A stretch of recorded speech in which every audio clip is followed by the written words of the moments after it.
What's up, everybody? It's your boy back with another reaction video, and I have another request from Alpha Shocker.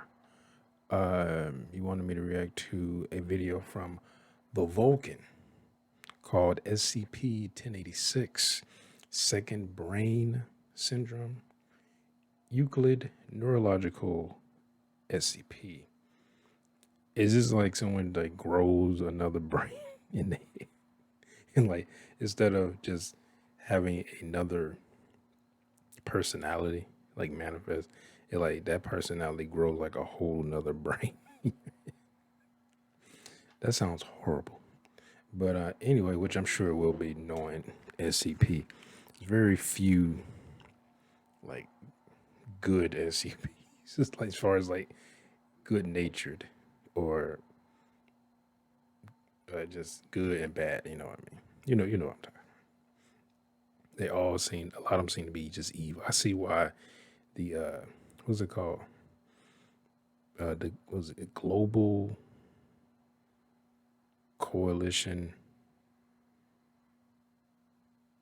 Corporation? Is that what it's called? The one that's the opposite of the SCP, that just kills it just kills anomalies. I'm kind of on their side sometimes when it comes to, hey, just execute these things. Now they kill good ones too, but anyway, where's damn? Oh, I was like, I keep looking, like the cursor be right there, and I keep looking like for some reason off, and I'm like, where's the cursor? All right, here we.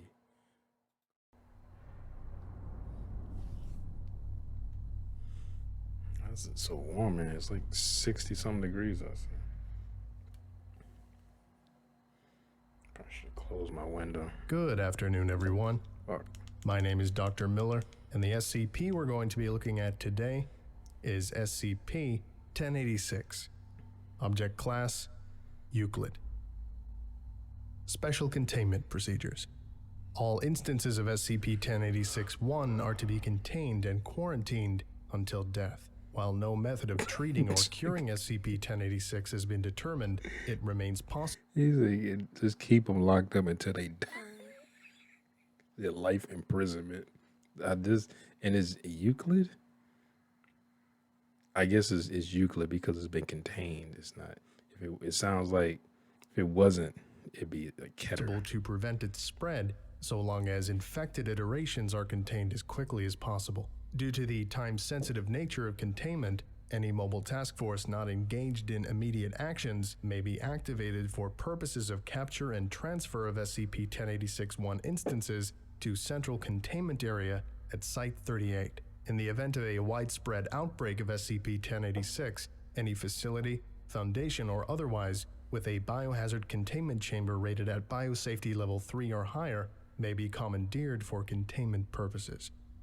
So long as containment protocols are carried out in full, there should be at least one instance of SCP-1086-1 at any given time. Sounds very dangerous. Is to be kept alive at all costs until identification of the next victim is complete. Use of any and all necessary medical supplies are pre-authorized for this purpose. In the event of a containment breach resulting in more than one instance of SCP-1086-1, it is to be considered preferable that Predator multiple music. infected individuals be kept alive for fail-safe purposes, but the prevention of further spread of SCP-1086 is to take priority over this. However, under no circumstances are iterations of SCP-1086-1 to be terminated. This will lead to further outbreak. Note: some concerns have been raised regarding the extensive commitment of personnel and material required to the containment of a single individual. It should be remembered that the priority here is speed. SCP-1086-1 instances become contagious within 6 hours of initial infection, giving 25 hours total of advance warning to stop a potential epidemic.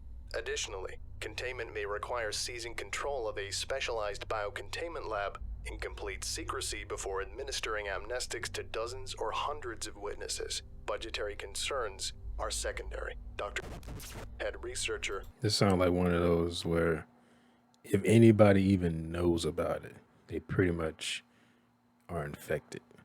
So you got to get on that and brainwash these motherfuckers quick, or give them amnestics, because what seems like what they're saying is like this thing just can. It seems like they have it's infected one person. They keep that person on the lock and key until they die, and then it transfers to another person. But it can, if multiple people know about it, it can transfer to multiple people all at once. But I guess the description they're going to tell us. Description. SCP-1086 is an immunosuppressive disorder principally brought on by infection with a heretofore undiscovered species of bacteria.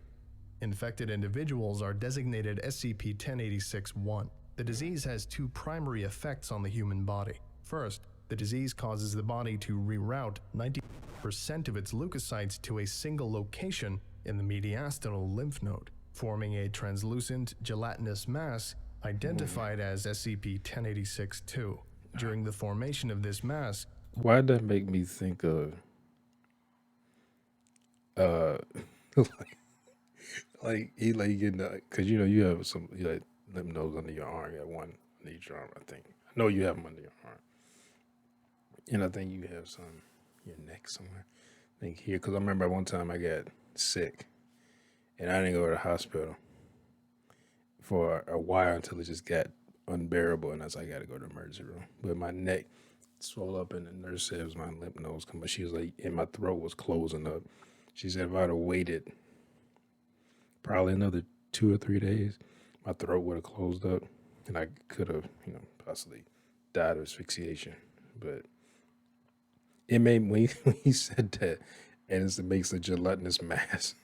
Like I thought it was like under, and it was like huge, just underneath your arm, and it just that image popped in my head. White blood cells are converted into a mass of closely interconnected neurons, glial cells, synapses, and circulatory tissue.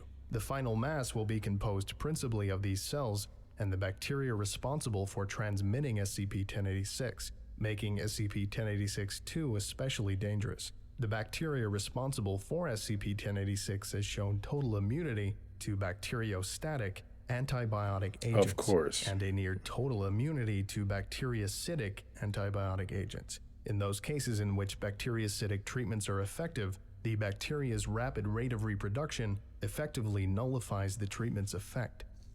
Second, due to the sudden near-total suppression of the body's immune system, infected individuals will develop multiple opportunistic infections, leading to the victim's rapid death. The bacterial species responsible for SCP-1086 is only found in infected humans and in SCP-1086-2. It has not been located in any other environment or species. SCP-1086-2 is produced by affected individuals during the course of the disease and is one of the principal vectors for transmission of SCP-1086, previously thought to be the only principal vector. A marked difference between SCP-1086 contamination and other immunosuppressive syndromes is the pattern displayed by the opportunistic infections that ultimately result in the patient's deaths. While other immune-suppressing disorders result in a wide variety of different infections, SCP-1086-1 iterations consistently contract infections in a particular pattern detailed below. The course of SCP-1086 is included in Addendum 1086-1. Addendum 1086-1. SCP-1086 infection pattern. Stage 1. Initial infection, either through contact with bacteria or through death of prior instance of SCP-1086-1. Patient will rapidly lose immune system protection and fall prey to any number of dermatological diseases. The full list is included in Document 1086-32. However, regardless of the exact nature of the infection, all Stage 1 symptoms will be skin-related, and all will result specifically in severe pockmarking and blistering in geometric shapes across the patient's body. Without skin grafts, SCP-1086-1 iterations will die before entering Stage 2. As Black Plague procedures, this is to be avoided at all costs. SCP-1086-2 will begin to form in the upper chest of affected individuals, integrate itself into the nervous system, and begin sending messages to the brain.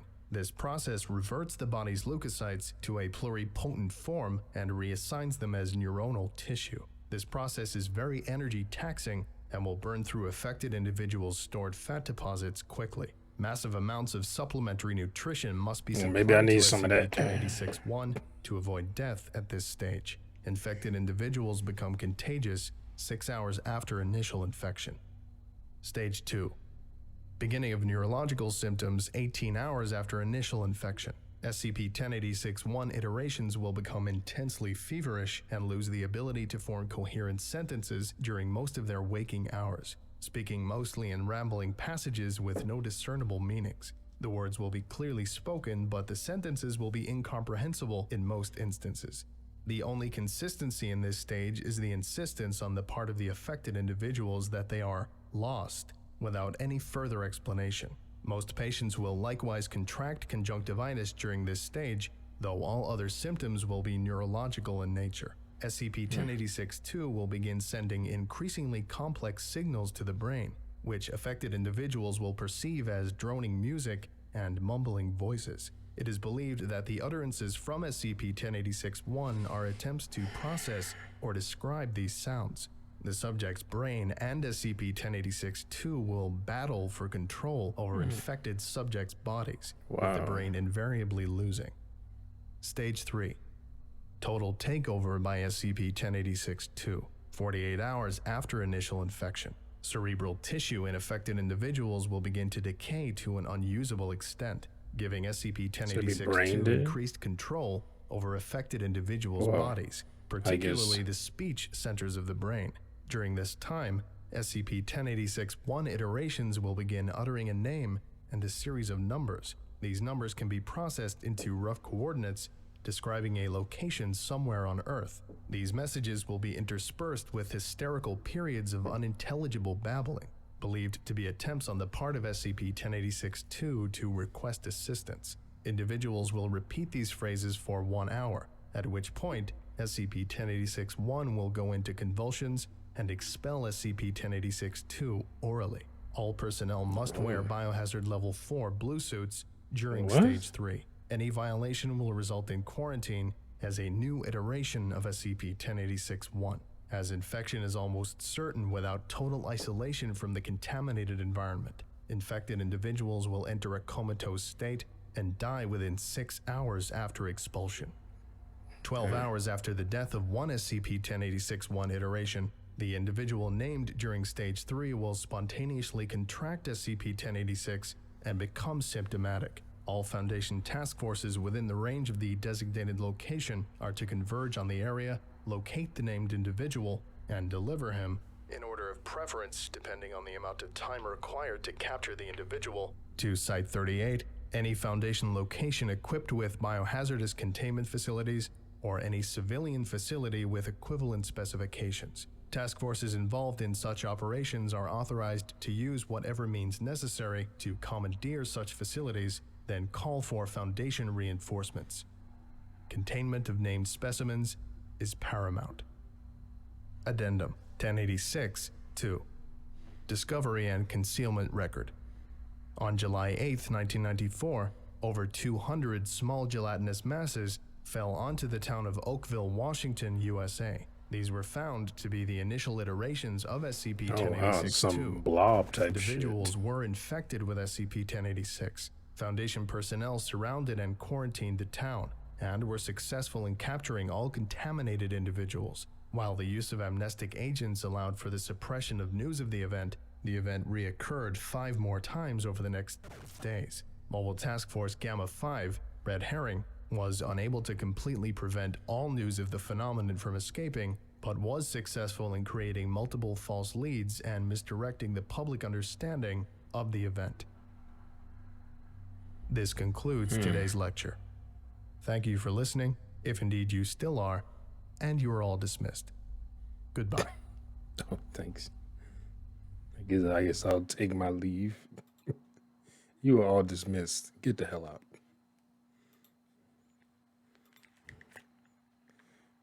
Okay, so I was wrong. Is they don't grow a second brain. But okay, so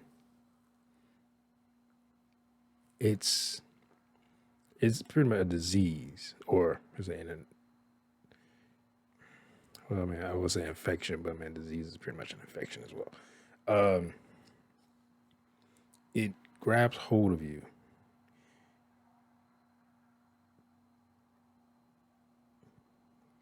I don't know why. Maybe I get it because it's like I can't think straight. Because it was like, from what it's saying, that it destroys your immune system, which causes other infections. But its main purpose is to take over. I heard a phone ring.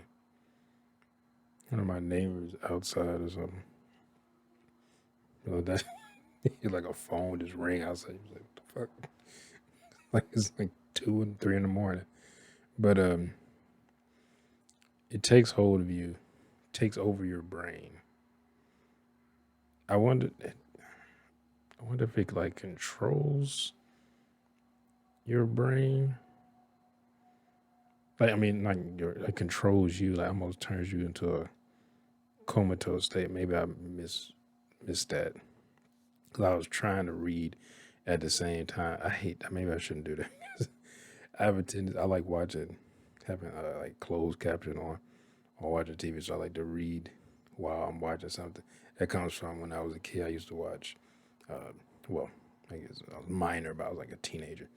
I used to watch a lot of anime. That's when I really started watching anime. I watched it a little bit as a kid, like Fist of the North Star, Ninja Scroll, stuff like that. But I really started like watching it as a kid, as a teenager, and I used to watch like with subtitles. So even when they dubbed, I still turn on the subtitles and watch it. I don't know why I do that. I know why I do it because like I just explained, but it's weird. Like I don't need the subtitles. Now then I start doing that with everything that I watch. I've been over people's houses and I just turn on the subtitle and they TV like I had a friend. I turned on subtitles on his TV and then I left when I left. He called me the next day. He said, "Man, how the hell do I turn subtitles off?" I was like, "It's a TV." I was like, you were born at the same time I was. I was like, we're the same age. You not know how to use a TV. He was like, "I don't turn subtitles off. I don't need to know that." So I had to explain to him how to turn that off. But yeah, this would be interesting to make like a movie about. I mean, a lot of these SCPs I think will make pretty good movies. I mean, you had to add a little bit more substance to some of them, and some of the redacted stuff will have to be filled in. They can't just be talking to somebody and like this, like they redact a doctor's name. It's not gonna be like redacted.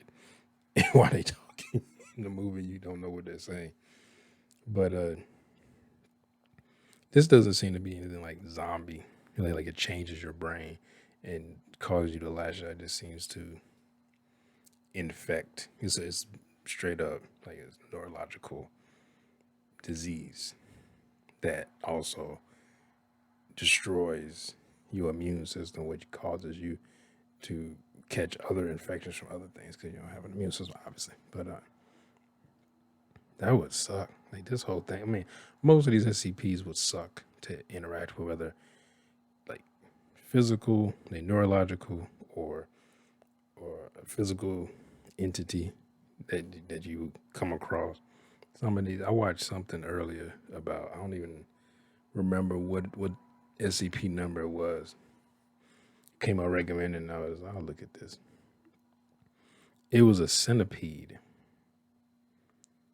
that arcs its body and pretty much creates like a dimensional like hole, like wormhole or portal, I guess you could say, that makes people think that it's some faraway magical land or some shit that they can go into, and it's using its tail to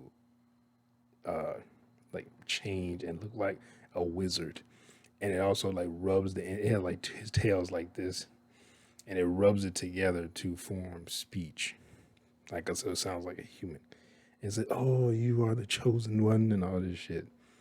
And the people, apparently, it somehow knows how to target people who aspire for greatness or something like that. So they people who want to go to faraway lands and have like adventures and stuff, but in more so a fantasy aspect and not a traveling to Europe for a week or some shit. And it sort of makes this portal. It also releases like pheromones that takes away all inhibitions, takes away fear and heightens up the curiosity in the person and gives them a feeling of euphoria when they're looking into the portal. And it makes the people and the wizard, well, the tail really, but it looks like a wizard, or like not a wizard, but like an old, I guess, wise man that's dressed up in robes or some shit. So you're the chosen one, and you will bring peace to the land or whatever. And then it's a person, if it's a guy, it's a princess, and I guess a chick, it's a prince. I guess it's if it can somehow read your mind. I guess if you're gay, it'd be a prince, or if you a gay man, it'd be a prince. A gay woman, it'd be a princess. But they didn't get that deep into it. It was just a boy and a heterosexual boy. And then you walk into the portal, and then all of a sudden, as soon as you walk into the portal, it changes into like it looks like the inside of a creature's stomach, and the hole immediately closes up. And pretty much that portal is a portal into this giant centipede stomach. And it closes up, and then it releases this like gas that paralyzes the victim, and then it secretes like stomach acid basically that will dissolve the person over a course of like 10 days. And I was like, what? I was like, what's with this portal shit? Like, and this thing is like gigantic. It's like 20 feet in length. Like armored. Like, well, I guess not really that armored because they're able to just shoot it. But I was like, what the fuck? And this thing, they showed it that when it gets its field, goes into like some type of what's the word I'm looking for? Like hibernation. And is that a hibernation can last up to 10 years depending on how much they ate. And they was like, they said must have ate a lot because it was three of them together in the dirt. And they must have ate well because what they found, they said they ate well because they found the skeletal remains of 7 children in the area because it is easier to influence children than adults because they're the ones who aspire to be in some type of fantasy or go off to some fantasy world and become a knight or mage or some shit. I was just like, what? I was like, so this thing can make illusions. I'm guessing the way they explained as far as the tail, it's not like the pheromones given off makes the person think that this is a wizard, but they just actually looking at the thing's tail.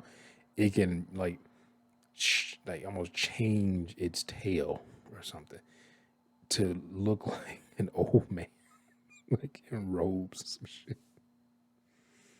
But this one was a lot more serious. I almost feel like this could be real. But if they did make a movie about this, it wouldn't be.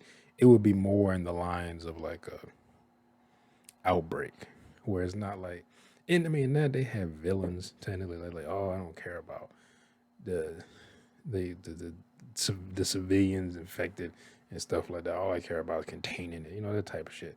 And they're the villain of the story usually when they do that. But those are the villains of the story. But in this, I think it would be more like that unless they go the route that they try to do some like body snatchers type shit, where the person gets sick and then all of a sudden, when it completely takes over their brain, they hop back up, and now they're like, I'm fine, and they don't have like any emotions or something. Like it's a giveaway, like what's that body invasion of the body snatchers, where they didn't display like human emotions was the giveaway that this is not the human. This is what are the aliens, because they don't have normal human emotions. But it was good, interesting. Anyway, thanks Alpha Shaka for recommending that. I enjoyed it. But if you enjoyed this video, make sure to give it a thumbs up down below. Make sure to subscribe if you're new here. Hit that bell if you want to be notified when I upload new videos. Comment down below. Share this video. See y'all next time. Peace.